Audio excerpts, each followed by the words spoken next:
서혜진 변호사님은 오늘 어떤 이야기 준비하셨나요? 저는 그 밀양에서 있었던 일인데 밀양 집단 성폭행 사건은 아마 다들 아실 거예요. 예. 정확히 어떤 사건이었나요? 좀 오래된 얘기긴 해요. 2004년에 있었던 사건이고 밀양 지역에 있는 그 고등학생 가해자가 한 44명 정도 되고요. 44명. 네, 정식으로 입건된 아이들만 44명이었고 네. 그 44명의 아이들이 여자 중학생을 집단적으로 성폭행하고 또 신고를 하지 못하도록 그 어떤 피해 상황을 동영상으로 촬영해서 협박하고 이거를 말하게 되면 이거 유포할 거야 라는 식으로 지금 많이 일어나는 촬영물 협박 범죄를 이미 그 당시에 했던 거죠. 거의 1년여 정도 동안 같은 피해자에게 가해 행위를 한 사건이에요. 네, 굉장히 충격적인 사건이었죠. 경남 밀양 지역의 고등학생들이 경찰서 조사실을 가득 메웠습니다. 여중생을 집단 성폭행한 혐의를 받고 있습니다. 이들은 심지어 이 사실을 알리겠다고 협박해 피해 여학생의 여동생과 사촌 언니를 유인한 뒤 금품도 빼앗아 왔습니다. 18년 전이지만 사실 지금도 저도 생생하거든요. 이 사건이 언론에도 너무 대대적으로 보도가 맞아요. 됐었고 가해자들의 신상도 막 인터넷에 공개가 되고 국민적 공분이 상당했던 사건이어서 영화 항공공주와 드라마 시그널의 한 소재로 사용되기도 했었어요. 네. 사실 이게 좀 10대들에 의한 용서하기 어려운 범죄적인 특성을 가지고 있는 것도 있지만 지금의 관점에서 보면 그 성폭력 피해자에게 가해졌던 각종 2차 피해 네. 사건으로 볼 수 맞아요. 있거든요. 그래서 그런 지점이 있어서는 저희가 다시 한번 좀 꼭 상기하고 좀 새겨둘 필요가 있겠다는 생각이 들어서 네. 준비를 해봤습니다.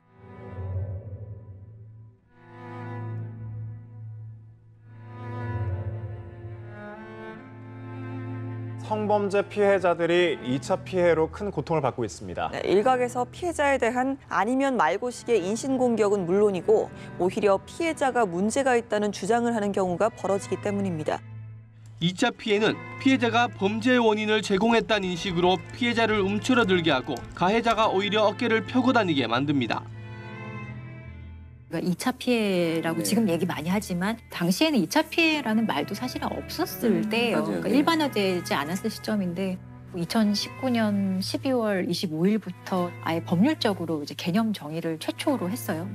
수사, 재판, 언론 보도, 회복의 어떤 전 과정에서 일어나는 피해자에 대한 어떤 부정적인 인식, 차별, 폭언, 따돌림 이런 것들을 다 이제 포괄하는 개념으로 2차 피해를 정의를 하고 있기 때문에 제가 볼 땐 집단적인 2차 피해 사건의 전형이고 수사 과정에서 겪을 수 있는 모든 2차 피해를 다 입은 사건인 것 같아요. 네, 네. 이 피해 상황을 1년 동안 피해자가 얘기하지 못하다가 이모와 엄마에게 이제 너무 힘들어서 얘기를 하게 되거든요. 그래서 이모와 엄마가 경찰에 연락을 해서 절대로 외부에 공개하지 말아달라. 비공개를 강력하게 요청을 해요. 그래서 경찰이 알았다. 비공개로 수사를 하겠다라는 약속을 받고 사실 수사를 시작하는데 경찰에 신고하고 뭐 2주가 채 되지 않아서 대대적으로 언론 보도가 됐는데 네. 그 언론 보도가 된 경위가 보면 당시에 어떤 경찰이 그 출입 기자에게 배포하는 보도 자료라는 관행상의 문제였던 것 같은데 그 어떤 피해 사실인지 상세하게 기재가 되어 있고 피해자의 이름과 나이 그리고 어떤 시 어떤 구에 사는지까지 나와 있었어요. 그러면 사실은 그 좁은 동네라면은 누군지 다 특정이 될 수 있는 상황이고 당시에 어떤 기자들도 큰 고민 없이 당시의 관행을 따라서 경쟁적으로 이 사건을 되게 자극적으로 보도하기도 네, 하고 맞아요. 기억하시겠지만 너무나 엄청나게 보도가 많았죠. 사실관계가 좀 잘못된 기사도 나갔고 친한 친구들은 저거 너 아니야? 너 맞지? 라고 바로 대번 알 수 있을 정도였다고 해요. 피해자가 오히려 지역사회에서 살 수 없는 네. 결과를 만들어낸 거죠. 그 다음으로는 조사 과정에서도 좀 피해 사실 말하는 게 힘들잖아요. 성인도 사실 힘들거든요. 네. 근데 그냥 여기 뭐 피해자가 있으면 이 앞에 경찰서에 꽉 차게 거의 40명 가까이 되는 가해자들을 쫙 앞에 세우고 한 공간에요. 한 공간에 세워놓고 누가 언제 뭘 했는지 지목을 하게 한 거죠. 근데 사실 너무 끔찍해요. 이 상황을 생각해 보면. 그리고 경찰서에 가해자들만 있었던 게 아니라 그 가해자들도 미성년자이기 때문에 부모들. 부모들이 다 있었겠죠. 난리가 났었던 거고 부모들은 상당히 분개하면서 그럼요. 이 모든 사건이 사실 피해자의 탓인 것처럼 얘기를 하더라고요. 딸 자식 교육을 잘 시켰어야지라는 얘기가 가장 먼저 나오는 것을 보고 저도 되게 놀랐거든요.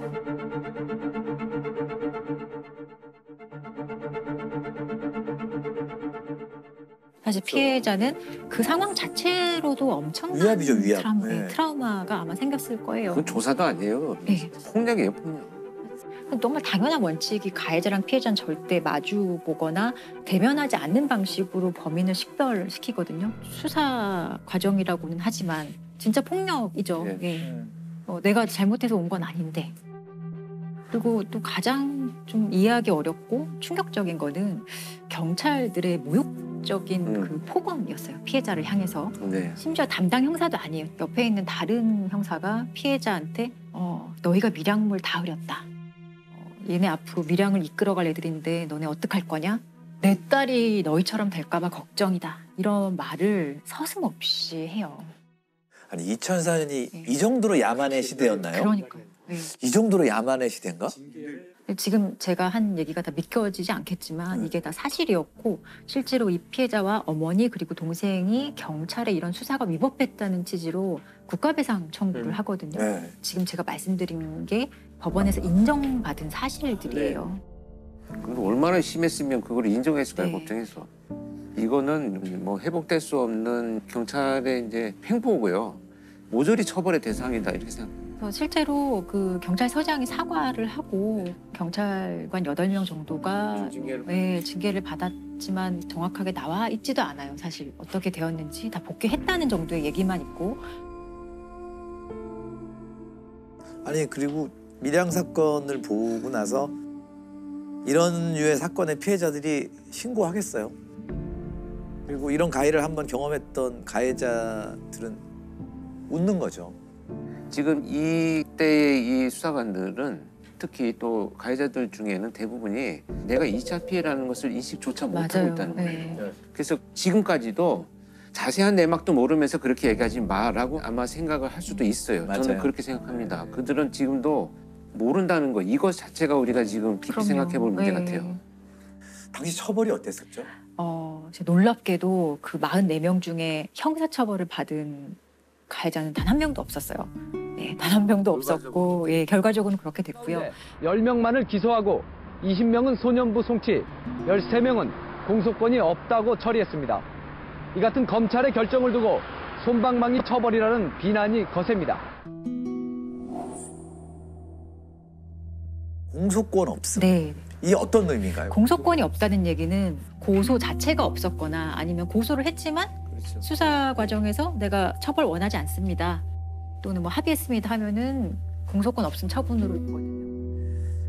당시에 2004년 정도면 대부분의 성폭력 범죄가 친고죄였던 시절이기도 했고요. 그래서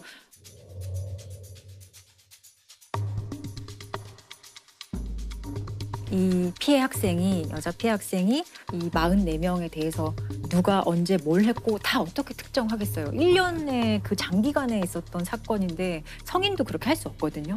근데 일부는 고소장에 포함되지도 않았다. 일부는 또 합의가 되었다. 이런 취지로 문제 없이 당시의 법률에 따라서 공소권 없음 처분이 된 거죠. 왜 이게 이렇게 쉽게 합의가 됐을까요? 합의도 사실 문제가 있었어요. 이게 아버지가 이 피해자를 피해자의 대신해서 법정 대리인이 아버지였거든요, 친권자. 근데 이 아버지가 사실 어렸을 때부터 이 피해자에게 좀 가정폭력을 사실 일삼았었고 형식적으로는 법률이 부여한 친권자가 맞지만 실질적으로 그 내면을 들여다봤을 때 이런 식으로 피해자를 대리해서 어떤 형사 합의를 한다든지 제가 볼 때는 그렇게 친권을 그렇죠. 행사할 뭔가 정도의 문제가 자격은 매우 있었구나. 부족했었어요. 얼마나 피해자의 의사가 충분히 반영이 되었을지 자체도 저는 의문이고 수령했던 합의금도 사실 결국은 피해자한테 한 푼도 돌아가지 않고 아버지와 아버지의 친척들이 나눠서 썼다 이런. 아버지와 아버지 친척들이 나눠 썼다고요?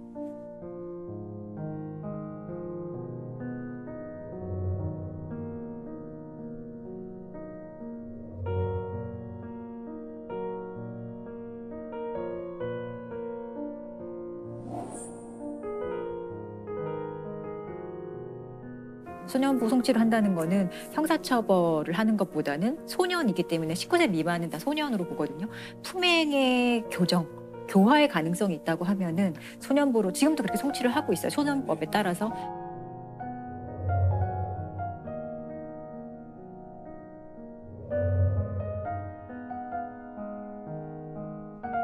왜 소년부로 사건을 송치를 했느냐 그 얘기를 보면 판결문에 이렇게 나와 있거든요.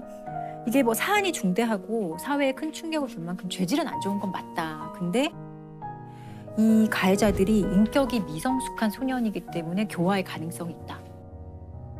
그리고 또 몇 가지 예를 든 것이 피해자와도 합의도 되었고 피해자가 이제는 충격에서 벗어나서 학교도 잘 다니고 있고 이런 것들을 고려했다고 하거든요. 참 진짜 황당해서 웃음밖에 안 나오는 생각. 실제로 이 친구는 이 사건으로 4번이나 전학을 가고 전학을 가도 학교에서 안 받아줘요. 피해자임에도 불구하고. 왜 안 받아주죠? 피해자니까 안 받아줍니다. 불편하다는 얘기겠죠. 소송해야 되지 않나요? 몇 달 뒤 피해 여학생은 다시 학교에 다니기 위해 전학할 학교를 찾았지만 받아주는 학교가 없었습니다. 학교 측은 빈자리가 없다고 둘러댔지만 진짜 이유는 따로 있었습니다. 근데 그런 애들은 사실 학교의 자체에서는 사실 받기도 좀 그래 사실 받아야 되죠. 걔뿐이 아니라 그렇잖아요. 그래서 마지막으로 아예 지역을 바꿔서 다른 학교로 가요. 근데 그 학교도 다닌 지 한 달도 되지 않아서 마지막 남은 가해자 측 부모가 어떻게 알고 찾아와서 합의를 요청하는 상황이 발생해서 결국에 그 학교도 다니지 못해요. 가해자 부모들도 피해 여학생을 가만 놔두지 않았습니다. 합의서를 써달라고 조르고 어렵게 전학한 학교에까지 갑자기 찾아와 탄원서를 써달라고 매달렸습니다. 집에 와서 화장실 숨어가지고 저한테 계속 전화가 온 거예요. 이 일로 충격을 받은 이는 결국 학교를 그만둡니다. 성폭행 피해 여학생이 이렇게 고통받고 있는 반면 가해 학생들에겐 솜방망이 처벌이 내려졌습니다. 너무 끔찍하죠. 무슨 근거로 학교 생활을 잘하고 있다고 차라리 쓰지를 말든가. 이 경찰에 신고함과 동시에 2차 가해가 시작이 된 케이스인 것 같아요. 판결까지. 맞아요. 사회적이고 사실 집단적인 2차 피해 사건인 것 같아요. 네네. 아까 말씀드린 것처럼 보도자료에서 피해자들에 대한 보호나 인권의식이 조금 있었던 기자님들은 당시에 보도 간행이라고 해도 한 번쯤 고민해봤을 것 같거든요. 이대로 쓰는 게 과연 맞는 것인가. 근데 이 사건에 대해서 뭐가 잘못되고 있구나라는 거를 캐치하시고 2차 피해 상황을 정확히 최초로 보도한 기자님이 계세요. 그래서 아까 오전에 그 기자님과 전화로 한번 얘기를 나눠봤어요. 그래서 기자님 안녕하세요. 네, 저 서혜진 변호사입니다. 아유, 네, 안녕하세요, 기자님. 네네. 대부분의 기자님들이 그냥 그대로 보도자료를 보고 쓰시는 거라 사건 어쨌든 좀 사실관계도 좀 제대로 바로 잡아주시고 기사도 이렇게 새롭게 쓰시고 하시려면 조금 그래도 부담스러운 상황이 있었을 수도 있을 것 같은데. 결과를 먼저 말씀드리면 주변에 있는 타사 동료 기자들한테 엄청 욕도 많이 먹었죠. 그리고 뭐 경찰은 말할 것도 없을 테고요. 그 당시 상황을 좀 복귀해보자면 내심 이건 좀 제대로 진실이 뭔지를 한번 알아보고 싶다. 뭐 기자적으로 표현하자면 이제 특종에 대한 어떤 욕심들이 있었을 텐데 울산 경찰청이죠. 그로부터 이제 보도 자료를 하나 받았었는데 당시 뭐 관행이었죠. 별 여과 없이 첫 번째 기사를 썼던 기억이 나고요. 이후에 이제 그 기사가 이제 파장이 커지면서 피해자 측으로부터 이제 항의 전화를 받은 적이 있었습니다. 내용이 잘못됐으니 기사를 삭제해달라라는 요구였고 저희가 그래서 제대로 진실을 알리는 기사를 쓰는 과정들이 있었습니다. 언론사의 잘못된 관행에 대해서 저희가 이제 고백을 하고 그다음에 사과한다라고 기사를 이제 썼거든요.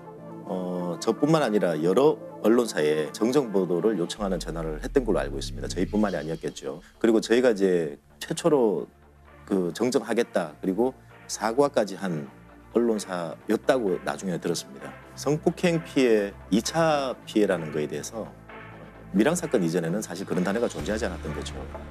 그리고 이제 그 사건 이후에 성폭행 피해자들에 대한 어떤 취재 관행들도 상당히 좀 바뀐 부분이 있습니다. 이 보도로 인해서 이달의 기자상도 수상을 하실 정도로 사실 열심히 이 사건을 취재하셨던 분이 계십니다.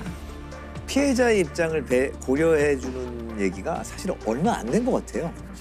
당시 가해자들이 지금 현행법으로 처벌받는다면 어떻게 됐을까요? 지금은 2013년 기준으로 해서 성폭력 관련해서는 친고죄가 사실 다 폐지가 됐고요. 네. 특히나 이 피해자가 일반 성인 피해자가 아니에요. 아동 청소년인 미성년자의 피해자이기 때문에 특히 아동 청소년의 뭐 성보호에 관한 법률이라든지 뭐 성폭력 범죄 처벌에 관한 특례법에 의하면 사실상 더 일반 강간이나 강제추행보다 높게 처벌할 수 있는 범죄고 지금의 기준으로 판단했다면 네. 이런 식으로 한 사람도 형사처벌되지 않는 이런 좀 이해하기 어려운 상황은 없었을 것 같아요.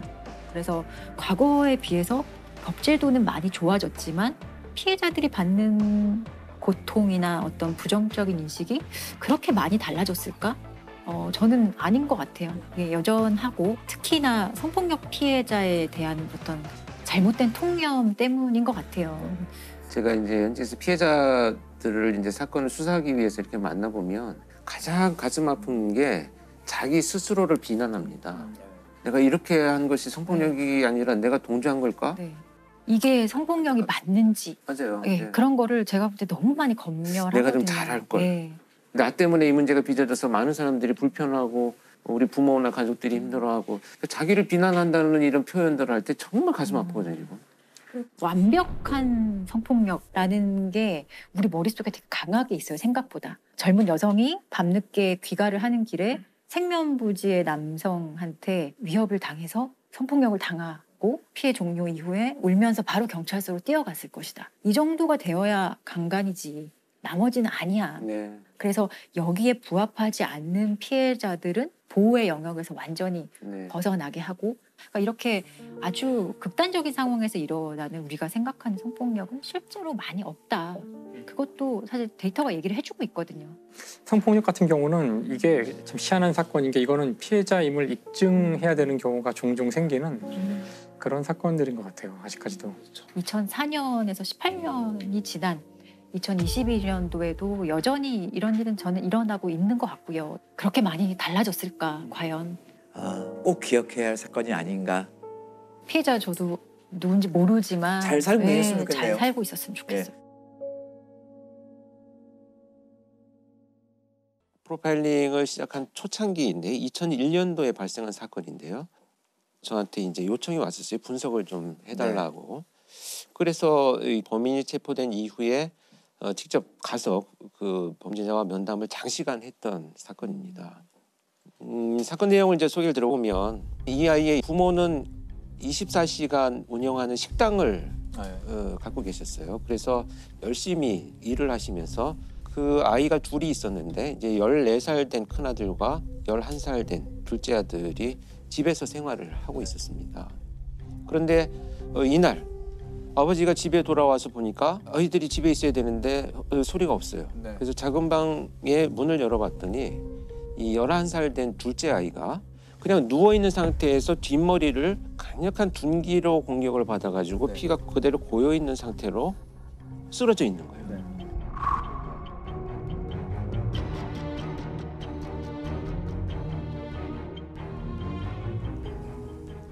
그래서 이 아버지는 이제 놀라서 이 아이를 들쳐업고 그냥 병원으로 갑니다.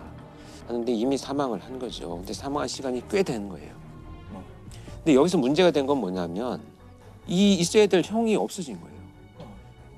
그러니까 이제 처음에 그 현장에 투입된 수사팀에서는 누군가 침입을 해가지고 둘째 아이를 살해하고 큰 아이를 유괴해 갔을 것이지 않겠느냐. 이렇게 이제 수사를 접근을 합니다. 그런데 수사에 착수한 수사팀에서는 얼마 후에 바로 사라진 이 형을 강력한 용의자로 지목을 하고 그 수사를 전개를 합니다. 일단 이제 드나든 사람들에 대한 흔적을 찾기 위해서 가장 먼저 할 것이 이제 경찰에서 CCTV 수사를 했는데요. 사망 추정 시간이 지나서 얼마 후에 이 큰아들이 가방을 메고 유유히 혼자 걸어 나가는 것이 CCTV에 찍힙니다. 그래서 이 아이의 그 일기장이나 이런 흔적들을 이제 봅니다. 도대체 왜 이런 일이 벌어졌는가. 그랬더니 이 아이가 좀비라는 이름으로 미니홈피를 운영을 하고 있었어요.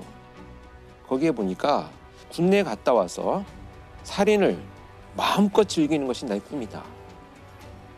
그래서 나는 그것을 실현하기 위해서 손도끼를 구입을 해왔다. 손도끼를 구입해서 침대 밑에 놓아두었는데 너무 기분이 좋다. 이런 글들을 이제 발견을 합니다.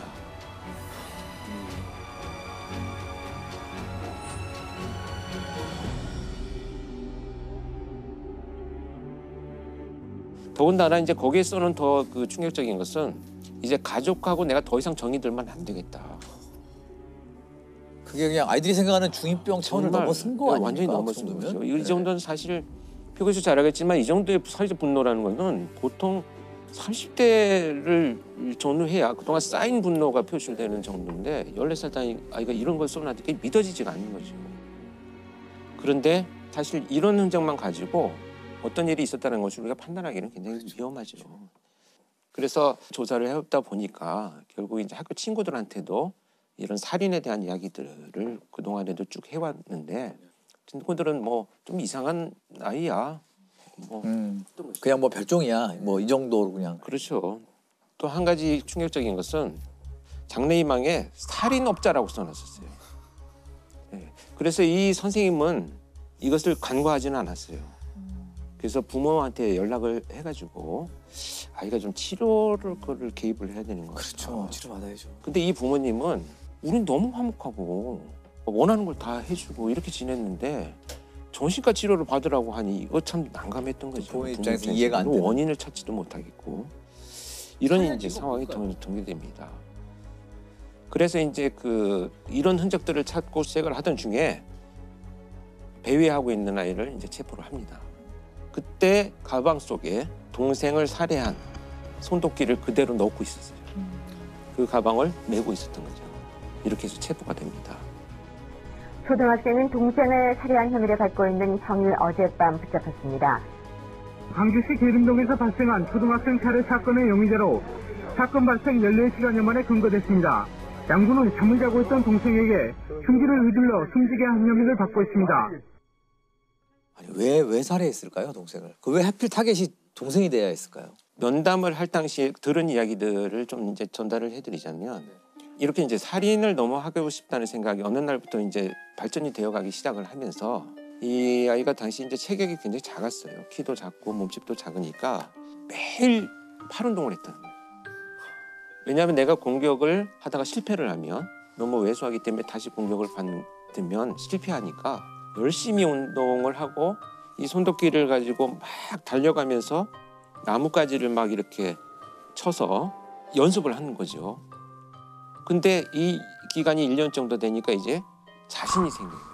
아, 1년 동안 그걸 연습을 한 거예요? 연습해서 자신이 생겨가지고 이제는 실행을 해야 되겠다. 그런데 될지 안 될지 궁금한 거예요. 그 희생자가 바로 이 동생이 되는 겁니다.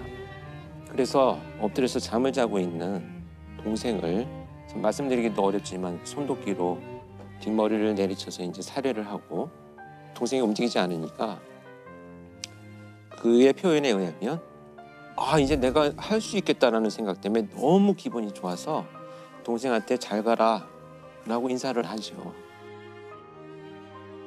왜 동생을 죽였어요? 제가요 감정으로 사람을 죽인다면요 친구들 좀 싫은 친구들 죽였을 텐데 걔가 사람이니까 인간이란 것이 얼마나 나약했을까 해갖고 한번 해봤죠.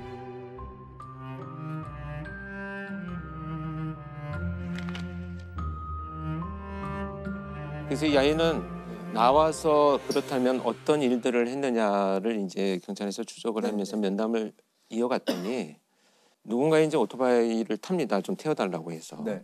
그래서 태워서 가던 사람이 이제 내려가지고 잠깐 소변을 보는 사이에 실행을 하려고 꺼냈는데 갑자기 사람이 나타나서 이제 중단을 하고요. 네. 또 내려서 이제 그 대상자를 찾기 위해서 돌아다니다가 밤늦게 이제 답변하게 소변을 보고 있는 술이 취해서 있는 사람을 보고 실행을 하기 위해서 들었는데 마침 유리 거울 같은 게 있어가지고 자기 모습이 비쳐서 보이니까 놀라서 또 중단을 하죠. 저는 살인이고 죽음이고 그런 게 좋았거든요. 재밌다 그런 거. 기분이 좋다는 느낌이 들고. 흥미가 있었어요. 저는 정말 지금까지 그 1000명이 넘는 범죄자를 만났지만 어떤 일을 하고 싶냐 나오면 라고 했더니 이런 말을 하는 아이는 처음 봤어요. 한 명씩 죽이는 것이 재미가 없을 것 같고 건물이 폭발하거나 이렇게 여러 사람이 죽는 모습을 너무 보고 싶어요. 이건 마치 이제 나의 장래 희망을 얘기하듯이. 이거는 자연스럽게 이렇게 됐을 것 같지는 않고 뭔가 컨텐츠를 보거나 좀 그런 거에 영향을 받은 것 같다는 느낌이 강하게 들거든요. 영향을 많이 받았고요. 네. 특히 이제 그때 표 교수도 언론에 한번 인터뷰를 이 사건 가지고 했었어요. 그랬죠. 예. 그 당시에는 언론에서는 그 답을 찾으려고 게임에 몰입하게 됩니다. 게임이 이렇게 했다. 게임에서 하는 것들을 현실에서 그대로 적용하려고 했다라고 섣불리 진단을 하면서 맞아요. 게임 중독의 원인이라고 얘기를 했는데 사실상 전혀 학술적이거나 의학적 근거는 없는 거예요. 네, 그렇죠. 어느 한 가지에서 답을 찾으려는 그 자체가 사실은 맞아요. 섭부르고 위험한 겁니다. 네. 그런데 이제 그 와중에라도 이렇게 이 아이가 처한 환경적인 요인이 뭐가 있었느냐를 자꾸 들여다보고자 하는 노력을 하는 거고요. 그렇죠. 제가 볼 때는 그러니까 이 부모가 뭐 잘했다 잘못했다는 게 아니고 경제 생활을 하다 보니까 이제 아이를 돌볼 시간이 없었던 거죠. 교대로 집에 와서 잠을 주무시고 또 일을 하러 가고 케어할 수 있는 기회가 없어졌고 결국은 그것이 이제 방임의 결과로 나타난 거죠. 그래서 저는 안타까웠던 것 중에 하나는 아버지나 어머니가 들어올 시간이 있대요. 저녁에 뭐 한 10시, 11시쯤 되면 두 분이 교대를 하면서 들어오시는데 막 온몸에 막 휴지를 감고 미이라처럼 앉아있기도 하고 그러면 이 아버지나 어머니가 와가지고 아이고 우리 아이가 의사 가달려고 그러나 이렇게 그냥 말 한마디를 하면 또 주무시고 일을 하러 나가야 되는 거예요. 그러니까 무관심이네요. 네. 결국은 이제 무관심이라는 결과로 나타난 거죠. 근데 사실은 이 아이의 이런 행동들 여러 에피소드가 있지만 대표적인 이런 행동들은 아이가 부모 옆에 가고 싶은 생존이에요. 그러니까 나를 좀 봐줘요. 그 엄마 아빠 눈에 띄고자 하는 건데. 네, 생존의 그렇죠. 어떤 시그널 관심을 받고자 하는 거죠. 근데 부모도 결국에 열심히 일해서 돈 많이 벌어서 자식을 잘 키우고 그럼요. 싶은 마음으로 그랬을 텐데요. 그러니까 이제 이렇게 이제 고의적인 방임은 아니잖아요, 사실은. 그래서 저는 국가가 좀 더 그런 고립된 환경에 있는 아이들을 어떻게 할 것인가에 대한 고민들은 할 필요가 있다고 봅니다. 그렇죠. 한 아이를 키울 때 뭐 모든 마을이 필요하다, 온 마을이 필요하다는 말은 맨날 하지만 실제는 그렇게 하지 않고 있잖아요. 누군가 단 한 사람이라도 언제나 이 사람은 나를 생각하고 있어라는 누군가 한 사람과의 애착이 끝만 있어도 그런 범죄는 안 생긴다는 거죠. 그런데 지금 이 사례 같은 경우는 없어요. 부모님은 마음은 있으시지만 그런 애착을 형성할 수 있는 정신적인, 체력적인 여력이 전혀 없는 거예요. 학교도 오직 진학과 성공에만 초점을 맞추지 이 아이 한 명이 그러한 제대로 된 인격체로서 주변 사람과 소통하면서 사회화가 잘 되고 있느냐? 이거 우리 교육체계가 제대로 담아내지 못하고 있거든요. 그런 것들을 우리 한번 이 사건을 통해 생각해 봐야지 않을까 싶어요. 맞아요.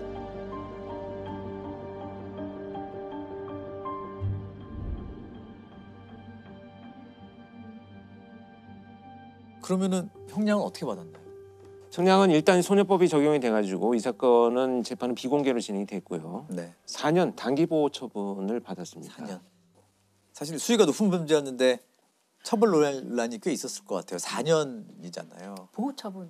성사미성년자니까 촉법소년. 표철 교수님은 촉법소년에 대해서 어떻게 생각하세요?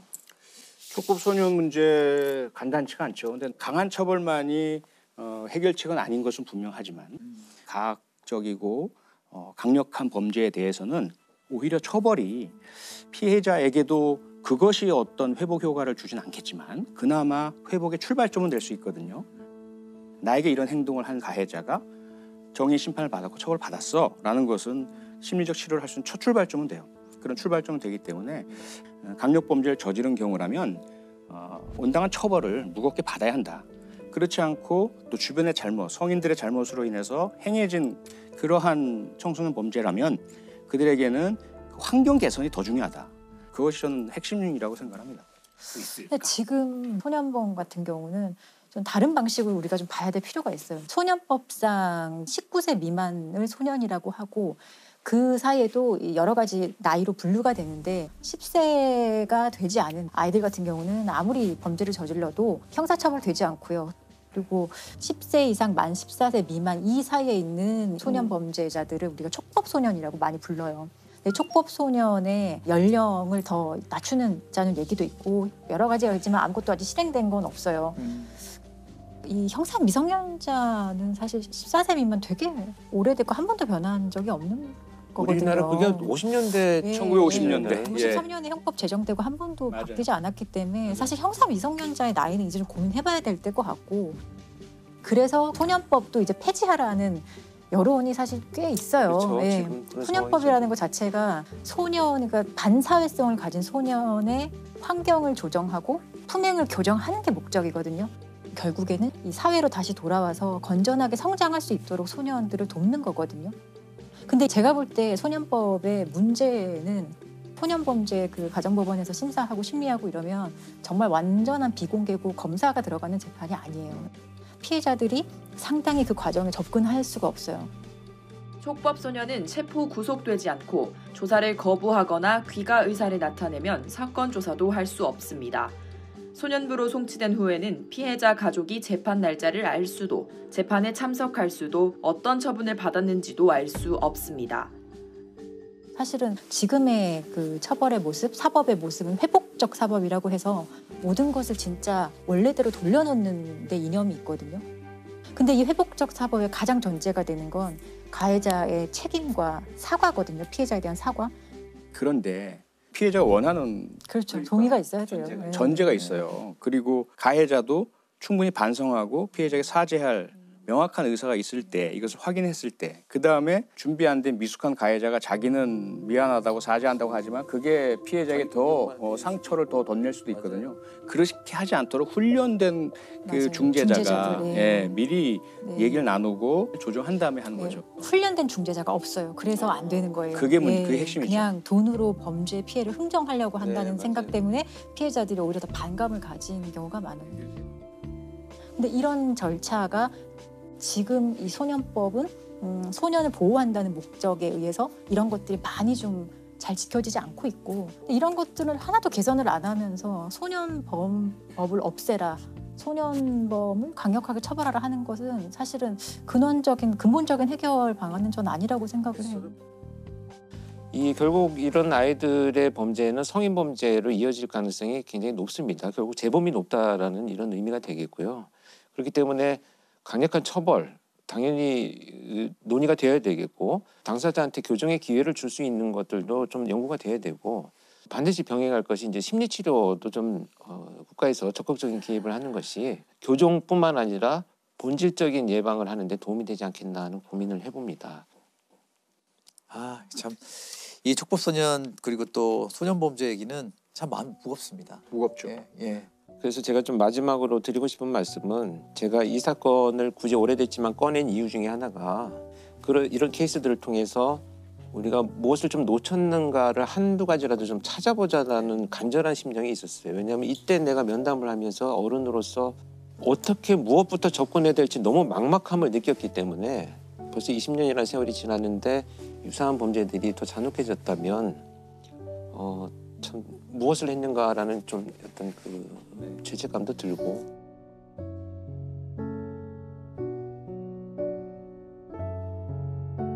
아마 지금은 출소를 한 그런 문제들이 아마 안 일어나고 다행스럽게도 잘 지낸다고 믿고 싶어요. 80년대에 일어났던 사건을 하나 말씀을 드릴게요. 80년도? 대표적인 유괴 사건으로만 알려진 범죄가 있는데 그 이면에는 그루밍 성범죄가 있었던 사안. 이 가해자 이름이 이제 주영형. 네. 선생님 아니었어요? 예. 체육 선생님이었어요. 피해 아동은 중학교 1학년이었고 이 사건이 당시에는 피해자 이름으로 알려졌어요. 굉장히 유명했죠 그때. 1980년 11월에 중학교 1학년생이던 이제 이군이 유괴되는 사건이 발생을 합니다. 유괴범의 요구 조건은 현금 4천만 원이었고요. 당시에 왜 유괴를 했냐면 도박을 해서 빚이 많았다고 하더라고요. 금품 목적으로 이 피해 아동을 유괴했던 그런데 사실 뭐 목적대로 되지 않아서 이틀 만에 살해를 했던 사안이에요. 경찰 인력이 총 2만 3천여 명이 동원이 됐거든요. 그런데 6개월이 지나도 범인이 누군지 전혀 특정을 하지 못했던 사건이었어요. 그 사이에 범인이 보낸 협박 편지가 6통이었고요. 협박 전화가 62회에 달했다고 하고 1980년 11월 선생님을 만나러 간다던 중학교 1학년 이군이 요괴됐습니다. 현금 4천만 원을 요구하며 전화를 걸어온 범인들은 정작 만나기로 한 장소에 나타나지 않은 채 60여 차례 전화를 걸고 편지까지 보내며 시간을 끌었습니다. 거짓말 탐지기까지 동원된 수사 끝에 범인이 체포됐습니다. 범인은 바로 이군이 만나기로 했다던 학교 체육교사 주영영이었습니다. 윤상이를 소관은 현장에 가지 않았습니다. 저녁만 죽이지 않았습니다. 죽인 게 아니에요. 그러면 그러니까 그 성격에 못 이겨서 거의 탈진해가지고 나는 병원에 데려갈 수는 없는 그런 입장에서 약을 사서 먹이면은 그 토하고 그래가지고 스스로 그렇게. 그런데 주영영을 조사하면서 더 충격적인 사실이 밝혀지는데 주영영은 이제 유괴 살인자이기도 하지만 지금의 관점으로 본다면 그루밍 성폭력의 가해자이기도 했던 거예요. 그래서 이 주영영이 사실 사건 초기부터 경찰의 의심을 받았었어요. 왜냐하면 이 피해자가 체육 선생님하고 좀 면담하러 가겠다라고 하고 사라졌기 때문에 좀 의심을 받아요. 그런데 당시에는 설마 교사가 이런 일을 했을까라는 좀 인식도 있었고 또 이 주영영이 되게 명문대를 나온 엘리트 선생님이었고 그리고 또 가정이 있고 아이도 있고 했는데 설마 이 사람이 그랬겠어? 라는 생각으로 용의선상에서 좀 차츰 배제가 됐던 것 같아요. 그리고 이 사람이 되게 좀 과감하게 자기가 막 방송에 막 카메라 앞에서 아이를 돌려달라 이런 식으로 막 호소를 하기도 했었거든요. 근데 결국에는 범인으로 밝혀졌죠.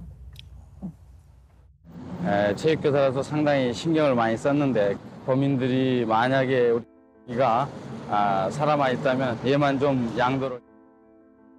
어떻게 밝혀지게 됐나요? 주영영의 당시 어떤 시간상의 알리바이가 조금 문제가 있다는 걸 밝혀내요. 주영영이 당시에 나는 뭐 이분이 사라졌을 그 시점에 대학원 수업을 갔다 이렇게 얘기를 했었거든요. 근데 경찰이 다시 확인을 해보니 수업에 간 건 맞는데 출석 체크만 하고 다시 나왔다는 거예요. 그리고 주영영도 사실 출석 체크만 하고 나온 것은 맞고 내가 불륜관계에 있는 여성이 있는데 그 여성과 신촌에 있었다. 불륜관계였기 때문에 말하기 어려워서 조사 초기에는 말하지 못했다고 얘기를 해요. 그리고 불륜관계라고 주장했던 그 여성은 17살의 미성년자였고 이 주영영이 분의 학교로 오기 전에 여자 중학교에서 근무를 하는데 그 당시에 알게 됐던 제자였던 거예요. 본인의 알리바이에 이용을 좀 한 거네요.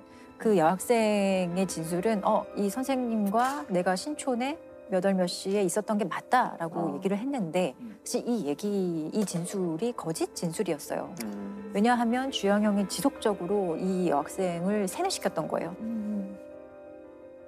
그때 나랑 있었던 거 맞잖아. 그때 신촌에서 있었던 거 맞잖아 하는 식으로 세뇌를 당해서 좀 조작된 기억에 의한 알리바이 진술을 이 여학생도 하게 되는 거예요. 그러니까 주영영의 진술에 맞춘 진술을 하게 되는 것이고 좀 이해하기 어렵죠. 그러니까 이게 그루밍인 거군요, 지금. 17살과 가정이 있는 남성 교사, 또 아이도 있는 상황에서 어떤 동등한 관계에 의해서 시작된 관계라고는 전혀 보여질 수 없거든요. 종속적이거나. 예. 그리고 이 여학생 외에 실제로 이 유괴 사건의 공범 여학생 2명이 더 있었어요. A와 B라는 여학생들인데 둘 다 미성년자였어요. 고등학생이었고 마찬가지로 과거 주영영의 제자들이었거든요. 그리고 이 제자들도 사실상 그냥 일반적인 선생님과 제자 관계는 아니었고 사랑하는 관계였다라고 좀 세뇌당하는 아이들이었던 거예요. 그래서 어떤 역할을 했느냐. A양은 이제 협박 편지, 협박 전화, B양은 거짓 제보 편지를 하면서 이제 수사기관에 혼선을 줍니다. 편지를 연락을 하셨는데 그 편지는 저 부모님한테 안 주신다거나 혹시나 경찰한테 연락을 한다거나 하시면은 그리고 아이의 손발을 묶고 모포를 뒤집어 씌워서 결국 아이가 질식사를 하게 되는데 질식사한 이후에 공범 A양과 함께 북한강변에 이 사체를 유기를 하거든요. 와 근데 아무리 그렇다 체포하더라도 너무 끔찍한 범죄잖아요. 네. 여기에 가담할 정도로 그렇게 이 범행이 막 발각되고 체포될 위기에 처하자 이 주영영은 이 A와 B에게 자살하라고 요구를 하거든요. 근데 정말 놀랍게도 실제 A 양은 수면제를 먹고 자살 시도를 해요. 근데 다행히 목숨은 구하고요. B 양 같은 경우는 자살할 날짜를 정하고 기다리다가 그 날짜가 오기 전에 체포가 되어서 자살에 이르지는 못하거든요. 이게 그냥 단순히 어떤 주범과 종범 간의 어떤 그런 종속 관계를 떠난 그루밍, 그야말로 정말 길들이기를 아주 오랫동안 했던 거라고 보여지고 범죄임을 당연히 인식했을 거고 사체를 유기하는데 어떻게 범죄 인식을 못했겠어요. 그런데 이미 심리적인 지배 영역에 있었던 아이들이기 때문에 아주 쉽게 가담을 할 수 있었던 거죠. 그루밍 행위를 통한 네. 약간 종속관계 내지는 복종할 네, 수밖에 네. 없는 분위기를 만드는. 맞아요. 그래서 이게 왜 제가 이런 얘기를 하냐면 조사 과정에서 주영영에 대해서 좀 조사를 해보니 이미 주영영은 이런 식으로 여자 중학교에서 좀 문제를 일으켰던 전력이 있었어요. 찾아보니 총 22명의 피해자들이 나왔다는 거예요.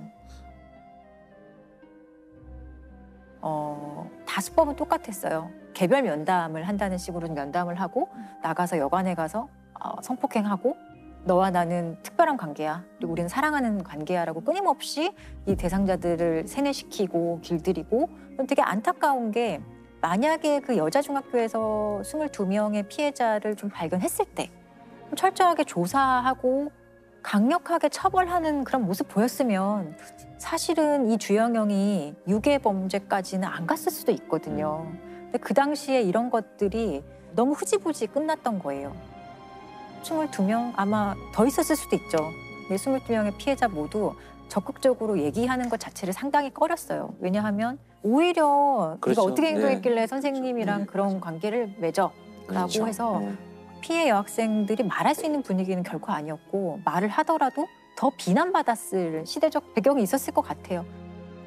성범죄 피해자들은 다 뭐 피해자들이 탓으로 돌리던 이런 인식의 시기가 있었죠, 사실. 그죠? 지금도 되게 어려운 얘기거든요. 근데 그 당시에는 더 어려웠을 거라고 그 생각해요. 당시에 막 그루밍 성범죄에 대한 인식이 전혀 거의 없다고 네. 막 전혀 될 때네요. 네. 네, 이게 하나의 유괴 살인 사건으로 했기 때문에 굉장히 밝혀져서 문제되는 거지. 그러면 이 주영영과 공범 둘은 어떻게 처벌받았나요? 주영영은 83년도에 사형 집행이 되고요. 이 공범 A 양은 이제 단기 3년, 장기 5년, 소년범이었기 때문에 이렇게 장기형, 단기형으로 이렇게 일반 성인하고 좀 다르게 처벌하거든요. 그런 식으로 선고가 됐고 또 다른 공범 B 양은 징역 2년에 집행유예 3년 선고가 나와요. 근데 지금의 관점에서 봤을 때도 이런 공범 A와 B 양의 행위는 분명히 처벌되는 행위예요. 본인이 세뇌를 당했다 하더라도. 근데 A와 B 양은 유괴 살인 사건의 공범이자 동시에 그루밍 성범죄의 피해자였을 가능성이 전 매우 높다고 생각을 하거든요. 40대 연예기획사 대표 그루밍 사건입니다. 최초의 만남은 이 여자 학생이 15살이었던 시절에 교통사고로 아주 다리를 많이 다칩니다. 인대가 파여야 될 정도의 중상해를 입고 병원에 입원을 하는데 병원 엘리베이터에서 어떤 아저씨를 만나는데요. 당시에 이 A씨라는 사람이 42살이었고 여학생에게 접근하면서 연예기획사 난 대표인데 너 연예인 데뷔시켜줄게. 연예인 한번 해보지 않을래? 라는 식으로 먼저 접근을 해요. 다친 아이한테? 네. 엘리베이터에서 우연히 만난 아이한테. 그리고 이 남성은 당시에 법률상에 부인이 있었어요. 부인도 있었고 피해자보다 2살 어린 아들이 있었거든요. 2살 어린 아들이 병원에 입원해 있어서 병원에 방문했던 거예요. 또래 여중생들에게 사실 가장 관심의 대상이 되는 건 연예인이잖아요. 그리고 너 예쁘다, 연예인 해볼 생각 없니라고 연습생 해볼래? 접근하면 사실 요즘 아이들 누구나 관심이나 환심을 살 수밖에 없거든요. 그리고 나서 이 여학생이 정보를 캐죠. 가정 환경은 어떤지, 부모님은 뭐 하시는지, 그리고 뭘 좋아하는지 이런 거를 자꾸 알아가면서 친근감을 형성하고 피해자의 어떤 신뢰를 계속 형성하는 과정을 이제 거칩니다. 그럼 실제로 이 피해 여학생은 부모님 두 분이 매우 아픈 가정 형편이 너무 좋지 않았던 상당히 취약한 상황이었어요, 당시에. 이런 것들을 다 알게 되고 이 A 씨가 그럼 병원비는 누가 내느냐, 병원비 낼 돈은 있느냐 이런 식으로 얘기를 하면서 돈이 없으면 내가 내겠다, 내주겠다 이런 식의 얘기도 했다고 해요. 그래서 이 여자 중학생 입장에서는 되게 좋은 아저씨네, 연예인 시켜주나? 뭐 이런 식의 관심도 얻었을 거고 좋은 사람인 척 얘가 지금 무엇이 필요한지 파악하면서 정말 이 아이의 욕구를 이제 충족해주는 적극적인 행동을 합니다. 네. 그러니까 대표적인 것이 연예인들이 많이 다니는 교회에 갈 건데 너도 같이 갈래? 하면서 같이 가자고 해요. 그래서 이 아이도 나도 가고 싶다 해서 따라가요. 그리고 실제로 일부 연예인들 봤다고 해요. 그래서 그런 걸 보고 사람들도 이 사람에게 인사를 하고 하니까 이 사람 정말 믿어도 되는 사람이구나. 연예기획사 아저씨 맞네. 그리고 교회라는 또 공간이기도 그렇죠. 하니까. 거짓말하는 사람은 아니구나라는 생각을 사실 쉽게 할 수밖에 없었던 거예요. 그리고 나서 이제 영화 시사회를 가자고 합니다.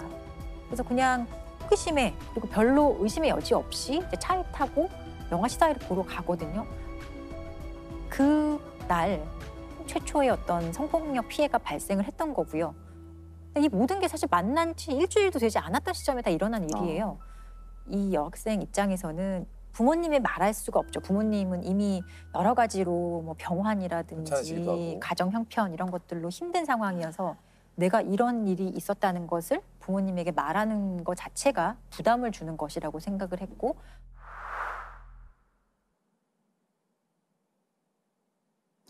그리고 아무에게도 말할 수 없기 때문에 이 행위자 A 씨에 대한 의존성이 강화될 수밖에 없었고 이 관계는 아주 성적인 관계가 계속 지속이 되고요. 이제 이 여학생 결국 임신을 하거든요. 임신을 했다고 얘기를 하니까 이 A 씨는 그럼 너 가출을 해라. 대신에 집에 말하지 말고 가출한 것처럼 해서 우리 집으로 와라 이렇게 되거든요. 그래서 이 여학생은 진짜 가출을 해서 그 A 씨의 집으로 들어가요. A 씨 부인이랑 아들도 그 집에 있었던 부인은 사실 같이 살고 있지는 않았지만 법률상의 부인은 있었고요. 아들도 그 집에 있었어요. 예. 근데 부모 입장에서는 갑자기 아이가 사라졌기 때문에 실종 신고도 하고 경찰의 도움을 받아서 실제로 아이를 찾아요. 근데 집에서 멀리 떨어지지 않은 이 A 씨의 집에서 거주하는 딸들을 보고 엄마가 완전 경악을 했겠죠. 그래서 경찰도 이 아이를 좀 집으로 돌려보내라는 얘기를 했더니 이 A 씨는 아주 강하게 이 여자 중학생은 지금 아빠의 어떤 가정폭력 피해자라서 내가 보호하고 있는 거다. 내가 여기서 이 학생을 보내주면 폭력 피해를 방관하는 거다 이런 식으로 주장을 해서 보내주지 않아요.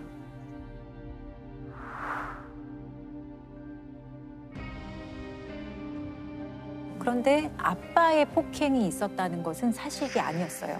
그리고 놀랍게도 이 여중생도 집에 오라는 엄마의 요청에 응하지 않고 계속 그 집에 남아요. 출산할 때까지 그 집에 있게 돼요. 나중에 이 여학생의 인터뷰나 이런 것을 보면 임신한 몸으로 집에 돌아가는 것 자체가 너무너무 부담스럽게 생각했던 거예요. 이런 과정을 겪고 결국에는 이제 출산을 하자마자 경찰에 바로 신고를 하고요. 출산할 때까지 이제 기다릴 수밖에 없었다라는 취지로 얘기를 하게 되었죠. 그리고 1심과 2심에서는 유죄 판결을 받았으나 대법원에서는 최종적으로 사랑하는 사이였다. 성폭력이 아니라 사랑하는 사이였다라는 취지로 무죄 판결이 이제 확정된 사안이에요. 15살 여중생을 성폭행한 혐의로 중형을 받았던 40대가 대법원에선 무죄를 선고받았습니다. 대법원은 이들의 관계가 사랑이었다고 판단했습니다. 지난 2011년 8월 연예 기획사 대표인 A씨는 중학생인 15살 양을 만났습니다. 연예인이 되게 해주겠다며 접근한 뒤 며칠 후 승용차에서 양과 성관계를 가졌고 1심과 2심 법원은 공소 사실이 모두 인정된다며 A씨에게 각각 징역 12년과 9년의 중형을 선고했습니다. 하지만 씨는 나이 차이는 많이 나지만 A 양과 진심으로 사랑하던 사이였다며 재판 내내 결백을 호소했고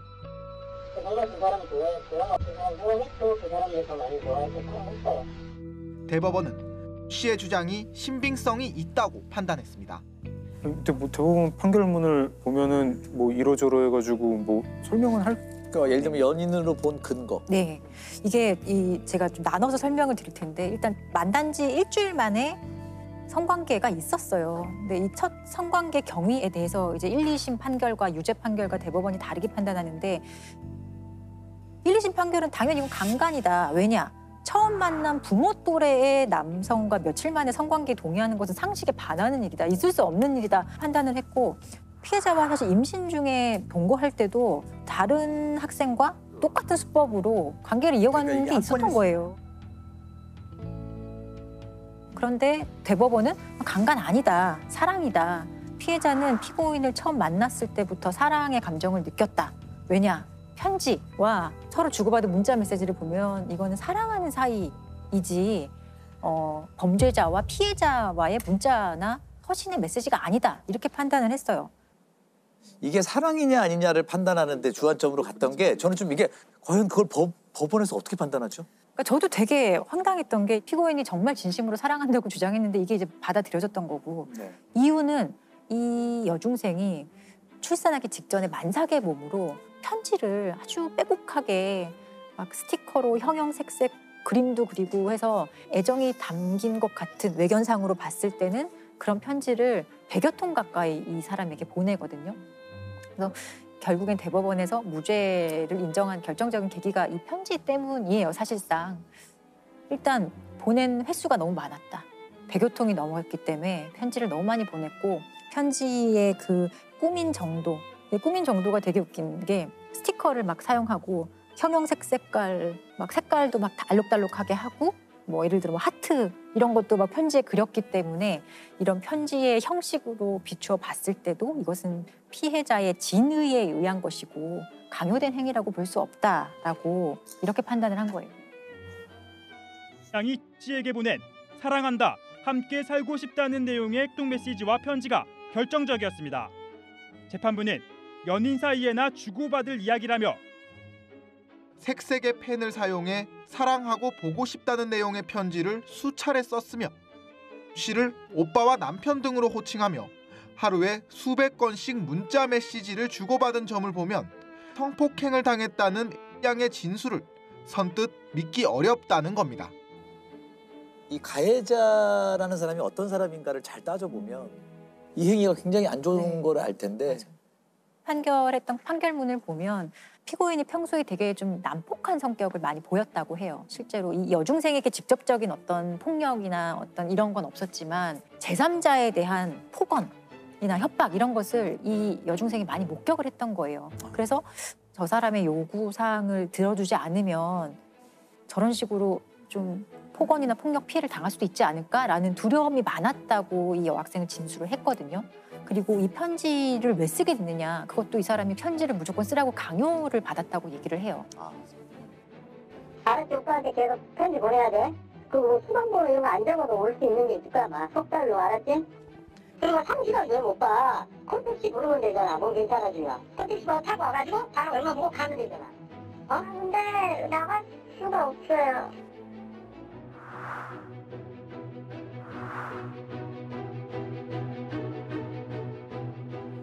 억지로 인터넷에서 보이는 그냥 노래 가사나 기사나 이런 걸 보고 그냥 억지로 썼던 것이고 강요된 행위였다라고 얘기를 하지만 대법원은 피해자 진술 지금 성폭행이라고 주장하는데 근데 너가 얘기했던 거 보니까 이렇게 너 편지도 썼잖아. 심지어 편지에 얼마나 형형색색깔로 꾸미기도 했니. 그런 걸로 진술의 신빙성이 없다라고 이제 판단을 한 거고 1, 2심 판결은 충분히 신빙성이 있다라고 판단을 한 거예요. 그러니까 결국 피해자 진술의 신빙성의 판단 과정에서 이렇게 완전히 같은 사실관계를 가지고 양극단의 판단을 했던 대표적인 사례 중에 하나거든요.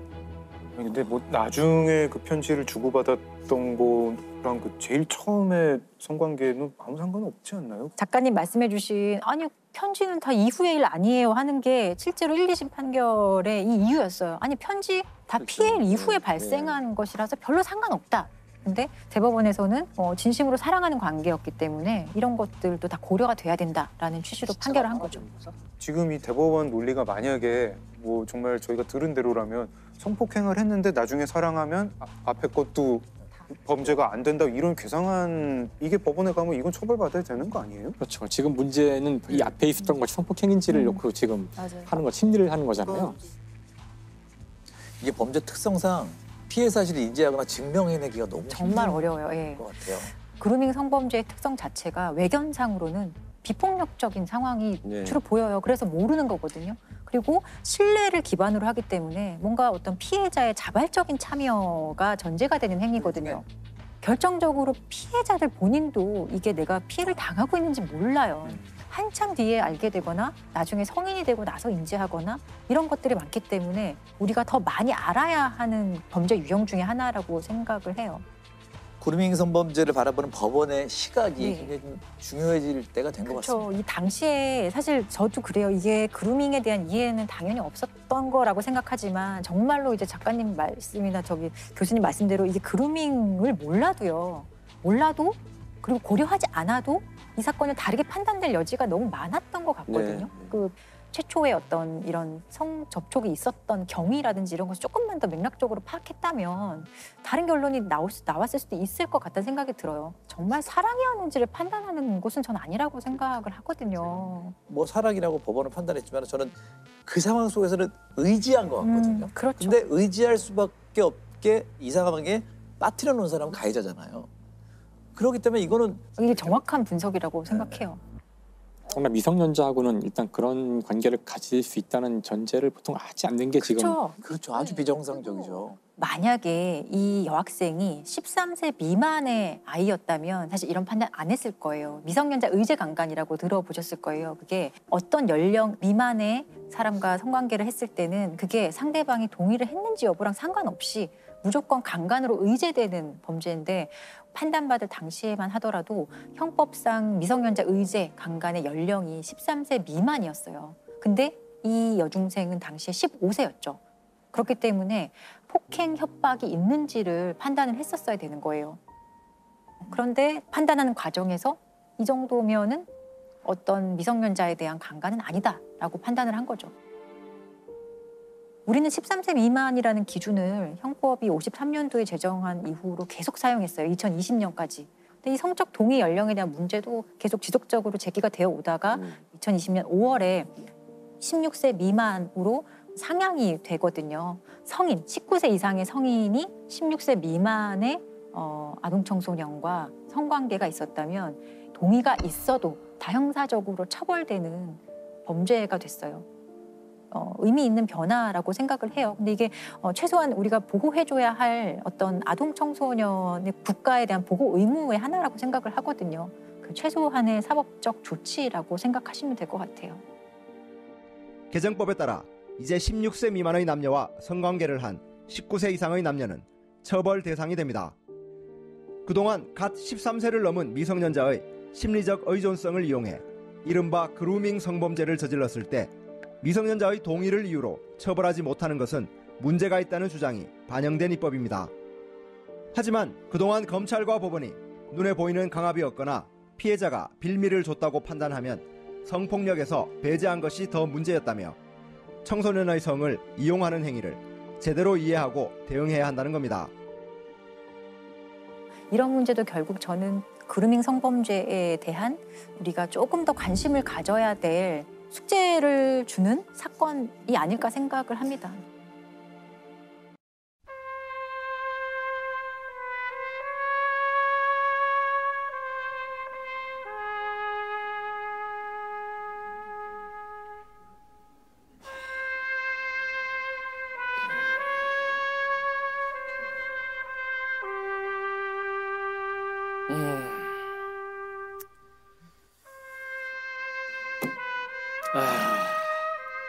나 베테랑 형사반장 장항순. 강력계의 몸을 담은 지도 45년. 그동안 수많은 일들이 있었지. 그나저나 오늘 신입들이 오기로 했는데 이거 신입들이 왜 아직도 안 와? 다 빠져가지고 이것들 왜 이렇게 하는 거야? 자, 누가 오는지 볼까? 범죄 박사 권일용. 신입이야? 나보다 더 들어 보이는데. 취재 박사 장강명. 다 성씨가 되는구만. 장씨, 강씨, 명씨. 법박사 서예진. 이야, 이게 눈빛 뽀샵이야. 김상욱, 호기심 박사 윤종신. 이 친구들 아직도 여기 붙어 있나? 이런 구시대적 잔재들. 이 친구들 둘이 제일 마음에 안 드는구만. 다 쓰레기들이야. 일단 무전을 좀 해야겠어.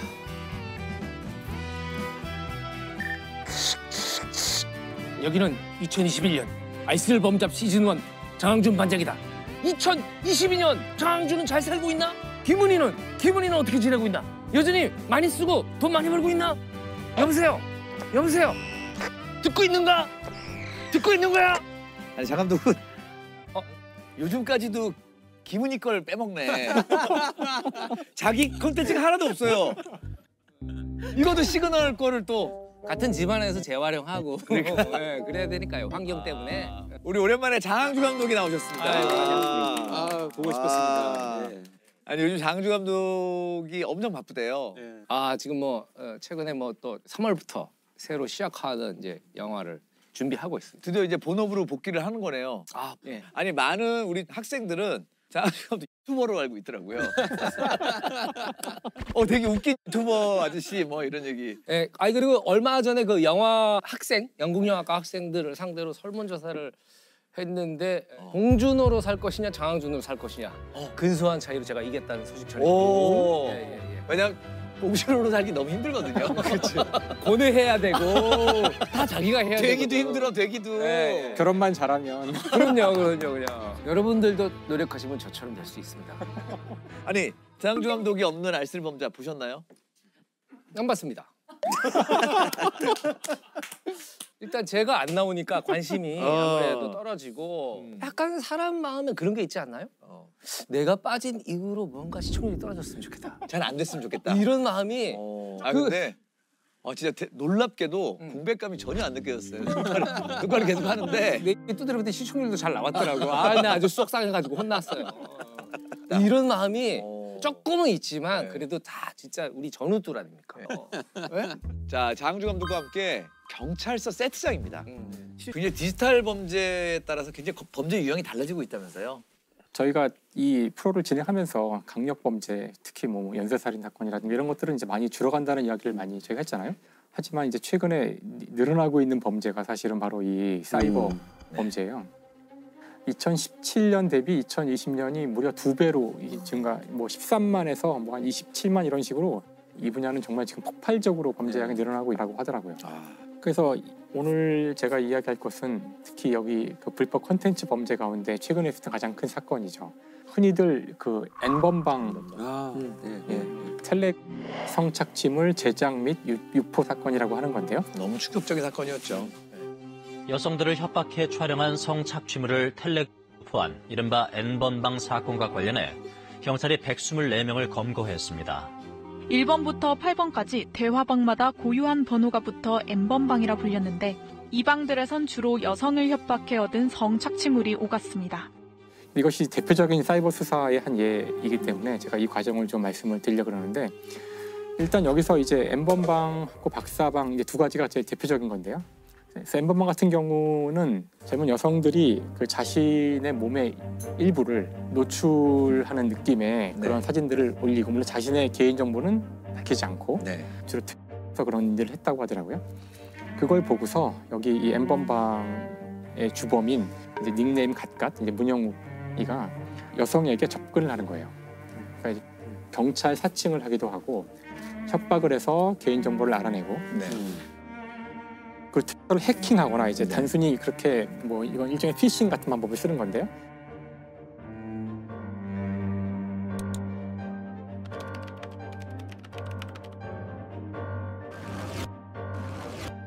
개인정보를 일단 알아내게 되면은 그 다음부터는 이제 이거를 너희 부모한테 얘기하겠다 아니면 주위에 알리겠다고 해서 사진을 또 요구하는 거예요. 근데 사진이 이제 점점 수위가 높아지는데.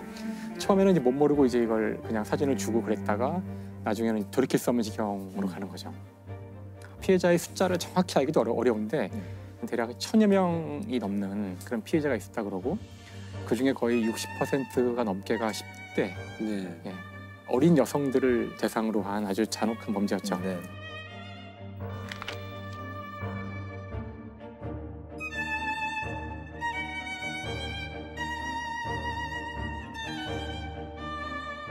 그 문영국은 2019년 8월쯤에 다른 사람한테 운영권을 넘기고 그만뒀다고 하더라고요. N번방이 2019년 9월에 이제 폐쇄가 되자 조주빈이라는 이제 새로운 사람이 나타나는데 그 이제 이 친구는 이거 가지고 돈을 벌 수 있겠다. 그래서 이거 가지고 이제 돈을 버는 본격적인 장사를 시작해요. 거의 비슷한 수법을 쓰는데 뭐 조금 약간 다르다면은 방을 여러 개 만들어가면서 돈을 받고 그 돈을 받은 거에 따라서 등급을 매기고 그 등급에 따라서 사진을 보내주는 콘텐츠를 제공한다. 네. 그런 식으로 해서 돈을 버는 일을 했던 거예요.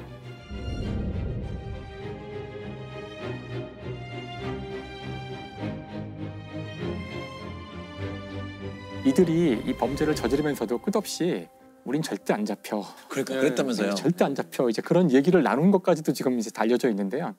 일단 왜 그랬냐면은 범죄가 이루어진 공간이 텔레그램이라는 곳이에요. 네. 이 텔레그램은 이거를 사용하는 고객들의 정보를 절대 외부에 넘기지 않겠다. 이제 그런 정책을 가지고 있어요. 네.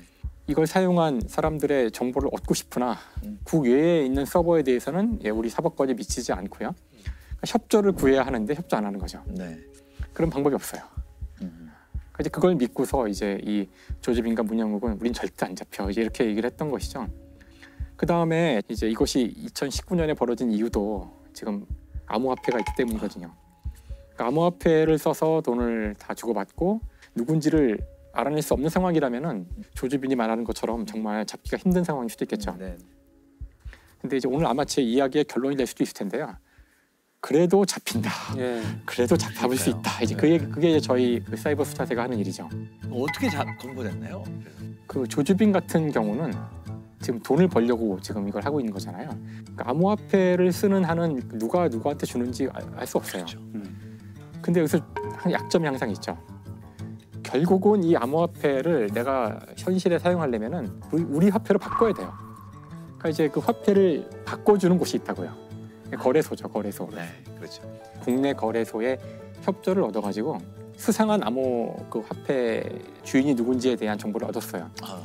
그 돈을 가져가는 사람은 추적을 하기 시작했죠. 근데 그 중에 이제 A 씨가 있었는데 돈을 가져다가 어느 아파트에 소화전에 갖다 놓고 이제 오는 거예요.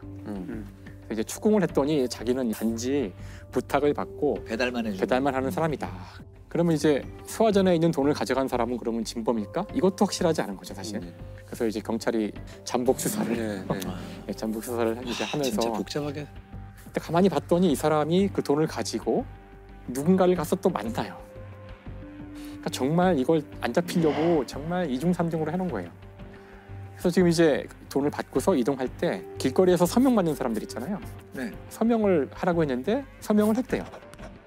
그래서 이제 경찰이 그걸 보고서 따라가서 봤더니 조주빈하고 이게 써 있는 거야, 생년월일이. 물론 아직 확신할 수 없지만 경찰은 이제 최초로 주범의 이름을 본 거죠. 조주빈. 자꾸 돈이 일로 오는 거예요. 그러니까 얘인 것 같다, 아무래도. 결국 돈이 모이는 곳이 이 친구더라. 그럼 이제 중요한 것은 이 사람인 것 같으니까 그 다음부터는 이제 국내에 여러 가지 수법을 이용할 수 있어요. 그러니까 조주빈이라는 사람이 들어있는 사이트들도 이제 알아볼 수 있을 거고요. 그래서 여러 가지 단서들이 나오기 시작해요. 이 녀석이 분명히 범인인 것 같다. 이제 증거가 모인 거죠. 그래서 이제 조주빈이 집을 나와서 밖에 나갔다가 다시 돌아와서 들어갈 때 검거를 했대요. 조주빈은 잡힌 거죠. 이런 식으로. 조주빈은 집을 들어가 보니까 현금으로 1억 3천만 원인가가 있었고 휴대폰이 있었대요. 몇 개가 있었대요. 9개인가 뭐. 그 중에 2개 정도가 이제 중요한 데이터가 있는 거라고 생각해서 가지고 왔는데 당연히 락 걸려 있고 안 풀리는 거죠. 근데 또 이제 여기서 사이버 수사대에 2달 가까운 노력 끝에 결국은 이걸 풀어요. 풀었죠. 일단 이게 풀리자 박사방에 들어와서 실제로 이 동영상을 보고했던 범죄에 일조한 사람들이죠. 그 정보가 안에 있어요. 그러니까 일단 다 잡을 수 있는 거죠. 조주빈이 지난 3월 붙잡힐 당시에 필사적으로 숨기려고 했던 휴대전화가 있었습니다. 끝까지 입을 열지 않았던 이 휴대전화 암호를 경찰이 2달 만에 풀어서 분석에 들어갔습니다. 현재 박사방 유료 회원은 40여 명 정도가 특정됐는데 조주빈 휴대전화에 담긴 정보로 유료 회원을 추가로 확인할 수 있습니다. 그러면 문형욱은 또 어떻게 잡았나요? N번방. 그러니까 문형욱이 조금 더 이제 어려웠는데 좀 뒤에 잡히거든요. 좀 뒤에 잡혔죠. 네. 그러니까 이들이 검거되기 전에 둘이서 텔레그램에서 나눈 대화가 있대요.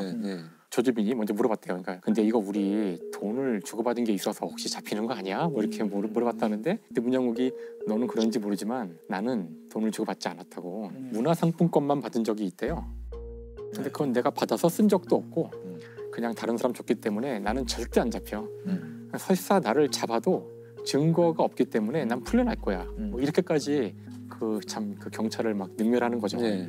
실제로 굉장히 어려웠다 그래서 저도 이제 자세히 찾아봤는데 결론을 이야기하자면은 정확하게 어떻게 잡았는지를 자세히 알 수는 없어요. 잡는 방법이 또 유출되면 안 되니까. 그렇죠. 그래서 그렇네요. 몇 가지 내용만 조금 이제 언론에 나온 내용들이 몇 가지가 좀 있어요. 예를 들어 이런 건데요. 그러니까 이제 문영욱이 자기가 어떻게 피해자들을 해킹했나 이런 거 막 자랑하고 막 그랬던 모양이에요. 그러면서 자기 폰으로 어떻게 해킹하는지를 이렇게 보여줬대요. 해킹하는 장면을. 근데 그때 살짝 자신의 핸드폰의 바탕화면이 보인 거예요. 살짝. 거기에는 내가 사용하는 앱들이 있잖아요. 물론 뭐 뻔한 앱이 나오면 소용없지만 잘 사용하지 않는 앱이 몇 개 보이면 이제 그걸 이용할 수 있거든요. 그래서 이제 그 중에 한 앱이 이제 널리 쓰이지 않는 앱 같은 거 그런 것들이 보이니까 그 업체에 협조를 요구해서 아이디를 다 받고 거기서 이제 이상 징후가 보이는 아이디들을 추출한 다음에 그걸 가지고 좁혀 들어갔다고 하더라고요. 그러니까 이것이 이제 썼던 수법 중에 하나래요. 방법 중에 하나예요. 2017년 사용한 휴대전화를 비롯해 디지털 증거를 들이밀자 이렇게 많은 자료가 쌓여 있고 증거가 있어 버틸 자신이 없다며 자신이 가까이 맞다고 인정한 것으로 전해졌습니다. 이제 이 범죄를 저지른 주범들도 중요한데 사실은 이용자들에 대한 추적도 굉장히 중요할 것 같거든요. 그렇죠. 그래서 이 사건 같은 경우도 그 이용자들을 처벌해야 된다는 전 국민적인 그때 요청도 있었고요. 일단 그 유료 회원 같은 경우, 박사방의 유료 회원 같은 경우는 많이 다 검거가 됐고요. 무료 회원들은 이제 정보가 없기 때문에 안전할 거라고 생각할지 모르지만 여기도 역시 그 사람들이 동조할 때 사용했던 자기 계정이 국내 뭐 포털 사이트의 계정이면은 다 수사 협조할 수 있거든요. 이제 그런 식으로 다 찾아갈 수 있어요. 박사방의 무료 대화방에서 성착취물을 내려받은 회원 수백 명의 신원을 추가로 20여 명을 특정해서 수사에 나섰습니다. 경찰은 현재까지 박사방 공범 14명을 체포해 나머지 공범들에 대해 계속 수사하고 있습니다. 이 처벌 결과가 굉장히 궁금했을 것 같아요. 조주빈은 42년형이 확정이 됐고 이 문영욱은 34년형이 확정이 됐어요. 그리고 나머지 공범들은 이거보다 조금 더 못 미친 형을 받았지만 그래도 특별하게 우리가 기억을 해야 되는 것은 온라인 상에서 범죄 단체를 설립하고 조직하는 거 이런 것들에 대해서 법원이 이제 인정을 한 첫 번째 사례거든요. 이 범죄 단체 조직이라는 게 그렇게 이제 과거의 방식에 뭐 우리가 조폭을 떠올리고 그렇게 할 수 있는데 그런 것만이 아니라는 거 서로 얼굴 보지 않고 범죄 단체를 조직할 수 있다는 게 사실 이 판결에 되게 큰 의미예요. 이 사건 이후에 좀 많은 제도적 변화가 생겼다고요? 그래서 흔히 N번방 방지법이라고 얘기를 많이 하죠. 근데 어떤 N번방 방지법이라는 개별법이 있는 것이 아니라 이런 N번방을 좀 방지해 볼 수 있는 그런 여러 가지 법률을 좀 총합한 개정안을 이제 묶어서 N번방 방지법이라고 얘기를 하죠. 그 대표적인 게 이제 불법 촬영을 사실은 소지하거나 시청하거나 다운로드 받거나 이런 게 원래 범죄가 아니었어요. 이제 성폭력 범죄 처벌에 관한 특례법에 이런 불법 촬영을 시청, 소지 이런 행위도 다 이제 범죄로 딱 명명을 하기 시작을 한 거예요. 그때부터. 이제부터 성인을 대상으로 한 성착취물일지라도 소지, 구입, 저장, 시청 어떤 행위에 대해서든 최대 3년까지 징역형에 처할 수 있습니다. 동의 여부와 상관없이 성관계를 하면 처벌하는 연령이 과거 13세 미만에서 이제는 16세 미만으로 높아집니다. 이들을 상대로 성행위나 추행을 했을 경우엔 공소시효 없이 끝까지 처벌됩니다. 사이버 수사 얘기에서의 핵심은 저희가 언제나 반복해서 하는 이야기지만 범죄를 저지르면 꼭 잡힌다는 거. 텔레그램 같은 거 쓰면은 안 잡히겠지 이거 안 통한다는 거예요. 그 사람이 우리 사회에서 살고 있는 한은 어떤 식으로든 범죄의 흔적을 남기게 되고 그 모든 범죄의 흔적을 찾아낼 수 있는 기술들이 지금 개발되고 있다는 거를 꼭 알려드리고 싶었어요. 많은 분들이 이런 동범죄에 있어서 외국의 형량과 비교했을 때 너무 우리는 관대하다. 이런 얘기를 많이 하시는 것 같아요. 뭐 어떤 피의자는 나 외국으로 보내주지 말아주세요. 그때 화제가 된 얘기가 있었어요. 손정호 사건이었나요? 저 손정호 같은 경우도 그 세계 최대의 아동 성착취 사이트를 만들고 34개국이 수사 공조를 했던 사안이에요. 어마어마한 사건이에요. 네.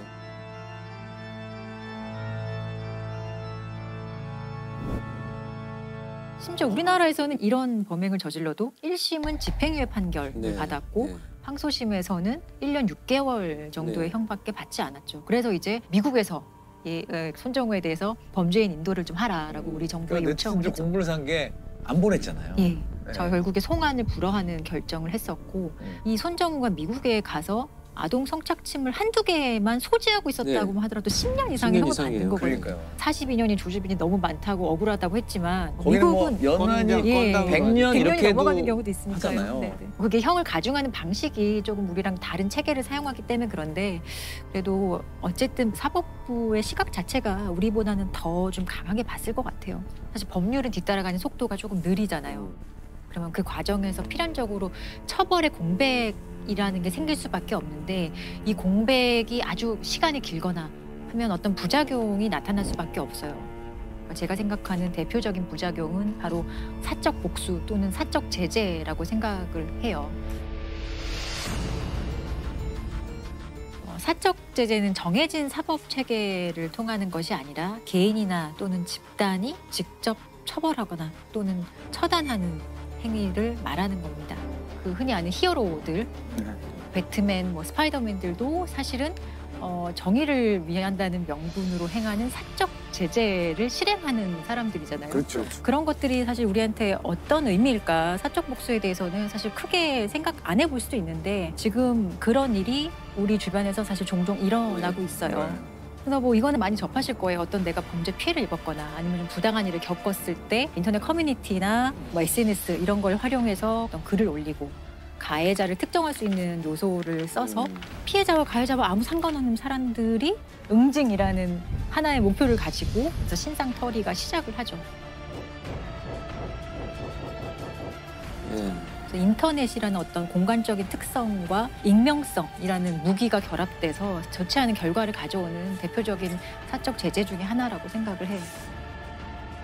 최근에도 또 사적 제재로 논란된 사건이 있었죠. 네, 사실 N번방이 이제 너무나 어떤 그 사회적인 충격과 사람들의 공분을 샀기 때문에 가해자들이 누군지, 이 범죄자들이 누군지 좀 궁금해했잖아요. 그런데 신상에 공개된 사람은 조주빈을 포함한 6명밖에 없었거든요. 다른 그 가담자들은 공개되지 않는가 그런 거에 대해서 사람들이 답답함과 어떤 갈증을 느끼고 있을 당시에 한 SNS 계정에서 그 신상 공개되지 않은 이 가담자들의 신상을 하나둘씩 올라오는 계정이 발견이 돼요.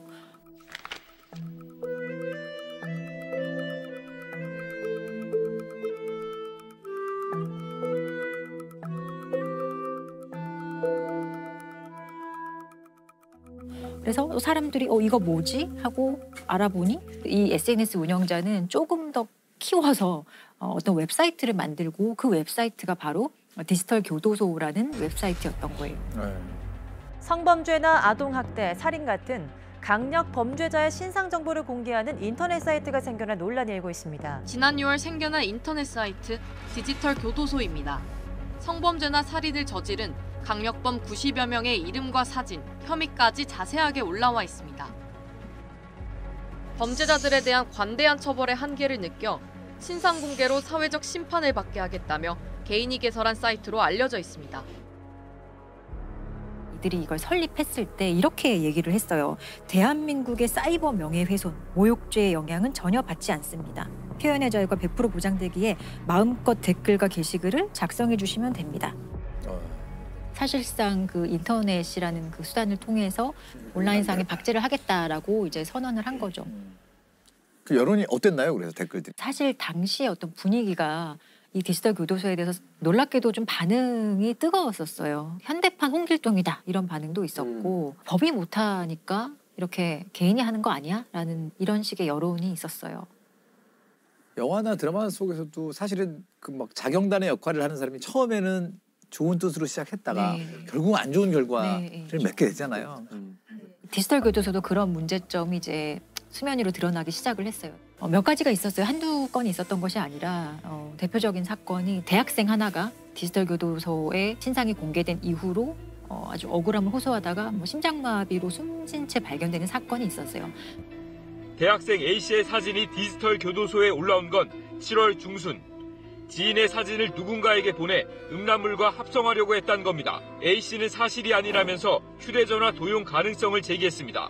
하지만 디지털 교도소 측은 증거가 확실하다며 공개한 정보를 내리지 않았고 A씨는 지난 3일 끝내 숨진 채 발견됐습니다. 수사 과정에서 결국에 이 운영자가 검거되게 됩니다. 네. 그런데 잡고 보니 이미 본인의 어떤 범죄가 되게 많았던 거예요.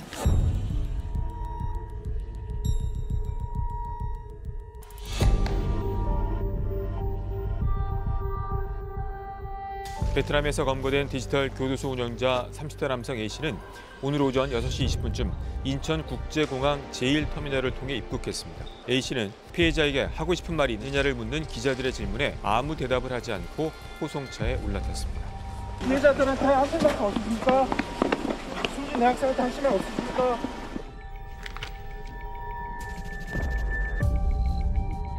그 비슷한 사이트가 또 있었다면서요? 이것과 함께 좀 거론됐던 사이트였는데 배드파더스라고 많이 들어보셨을 거예요. 뭐 이혼을 하게 되면은 양육하지 않는 사람은 양육하는 사람한테 양육비를 반드시 줘야 하거든요. 네네. 근데 실제로 법원에 판결을 받거나 합의가 됐음에도 불구하고 실제로 양육비를 이렇게 안 주는 사람들이 되게 많았어요. 그래서 이런 것들이 되게 사회적인 문제가 되자 배드파더스라는 이름의 사이트를 개설을 합니다.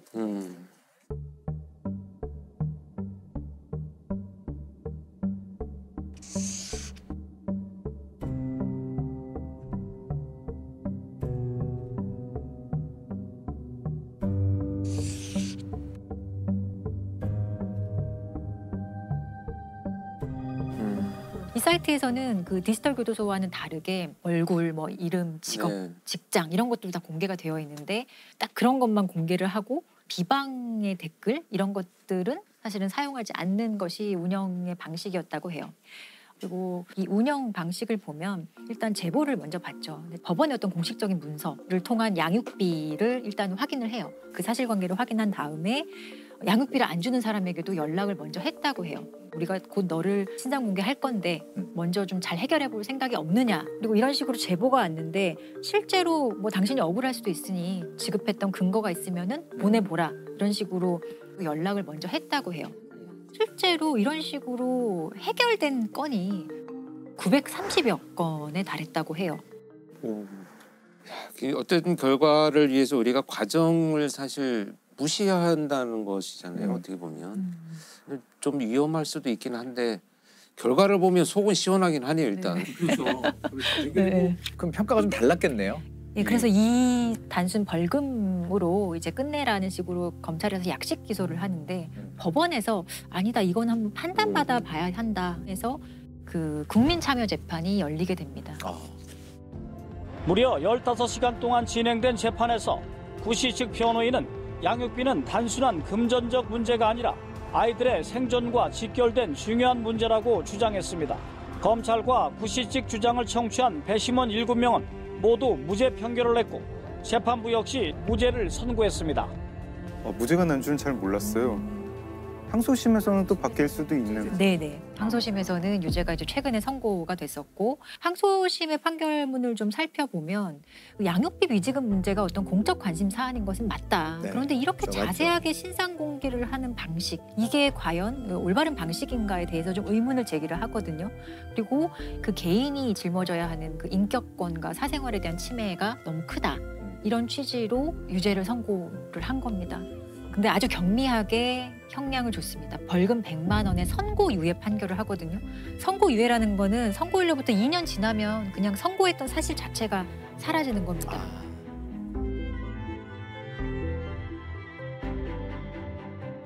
이 문제가 일단 첫 번째는 무죄 선고가 됐었고 두 번째는 유죄가 됐지만 경미하게 판단되었다면은 이런 거를 공적화시키는 방법을 논의해야 되지 않을까요? 그렇죠. 배드파더스 사건 이런 것들을 계기로 좀 바뀌게 되는 게 양육비 안 주면 출국 금지도 당할 수 있고 운전면허를 이제 박탈당할 수 있어요. 그리고 여성가족부 장관이 신상 공개를 할 수 있도록 법률이 개정이 됐어요.